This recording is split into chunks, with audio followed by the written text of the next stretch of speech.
आप सभी को जय माता दी। मैं हूं आचार्य राजेंद्र तिवारी और आप देख रहे हैं संस्कार शाला। आने वाले 9 अक्टूबर को शरद पूर्णिमा का पुनीत पावन पर्व है और इस दिन विशेष रूप से भगवान ठाकुर जी का अर्थात नारायण का पूजन किया जाता है।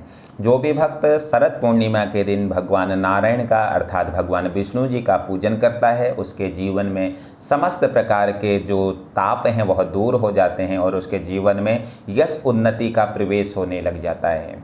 तो आइए जानते हैं कि शरद पूर्णिमा में हमें कैसे भगवान का पूजन करना है। सर्वप्रथम हमें प्रातःकाल जागृत होकर के स्नान आदि से निवृत्त होना है। तो इस दिन स्नान हमको मंगल स्नान करना है।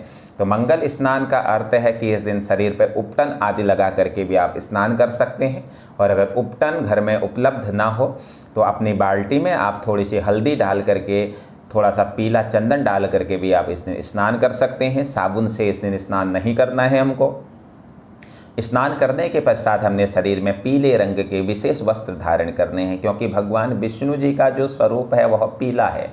तो पीत वर्ण के वस्त्र हमने शरीर में धारण कर लेने हैं और अपना नित्य कर्म से हमें निवृत्त हो जाना है। नित्य कर्म का अर्थ है जो भी हम प्रतिदिन जो भी अपना देव अर्चन करते हैं, भगवान का पूजन करते हैं, वह हमारा नित्य कर्म कहलाता है और नित्य कर्म से हमें निवृत्त हो जाना है। और तत्पश्चात सायंकालीन समय में जब सायंकालीन का समय हो रहा हो, जब सूर्यास्त हो गया हो और सायंकाल आरंभ हो रही हो, तो सायंकालीन समय में हमने विशेष रूप से इस समय यह पूजन सायंकाल के समय में ही किया जाता है।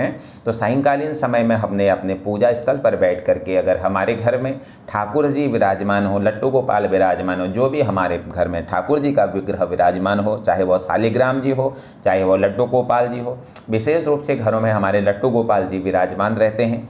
शालिग्राम जी तो कहीं कहीं रहते हैं लेकिन लट्टू गोपाल जी हर एक के घर में विराजित होते हैं। तो छोटे से लट्टू गोपाल जी को हमने इस दिन का अभिषेक करना है। पंचामृत दूध, दही, घी, शहद, बूरा आदि से हमने भगवान का यह पूजन करना है इस दिन। और पूजन करने के पश्चात विष्णु सहस्त्र नाम का हमने पाठ करना है। और विष्णु सहस्त्र नाम का अगर हम पाठ न कर सकें तो ओम नमो भगवते वासुदेवाय की कम से कम 11 माला हमने इस दिन जप करनी है। तो आइए जानते हैं कि किस प्रकार से हमने ठाकुर जी का पूजन करना है।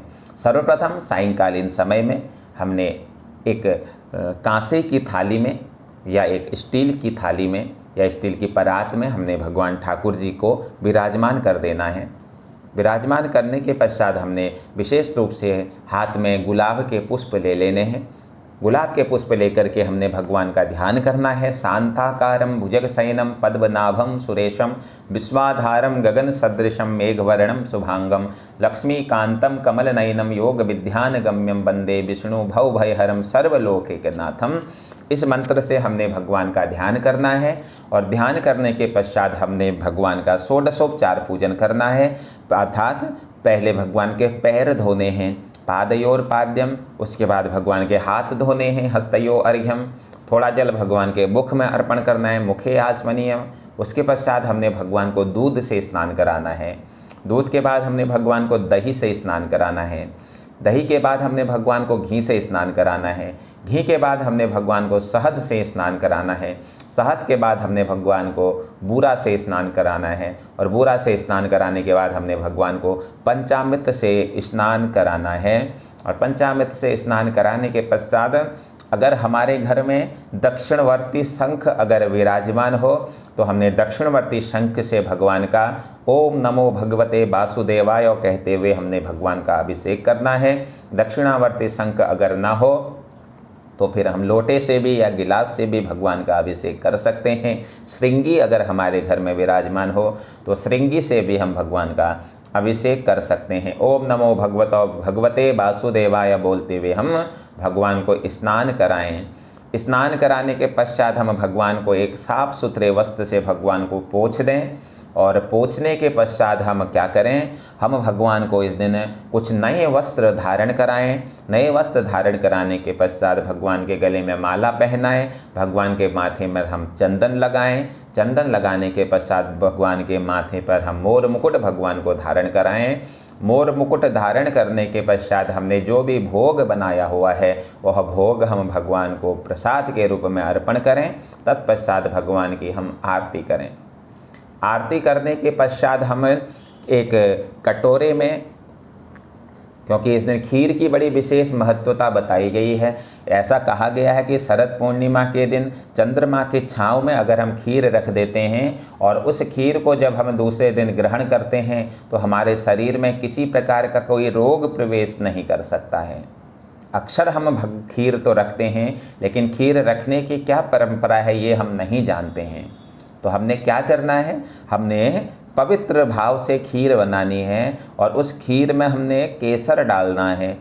केसर ना हो तो हल्दी डाल सकते हैं, और केसर हल्दी डाल करके हमने इसमें बूरा डालनी है खीर में। अक्सर चीनी लोग डाल देते हैं, लेकिन हमने इसमें बूरा डालनी है, शर्करा उसमें डाल देनी है। अगर बूरा घर में ना हो तो हम चीनी पीस करके उसका पाउडर भी डाल सकते हैं। बूरा डालने के पश्चात हम एक सुंदर से किसी एक कांसे के बर्तन में, अगर कांसे का बर्तन अगर उपलब्ध ना हो तो फिर हम स्टील का बर्तन उपयोग कर सकते हैं, लेकिन विशेषकारी जो बर्तन है वह कांसे का ही बर्तन होना चाहिए।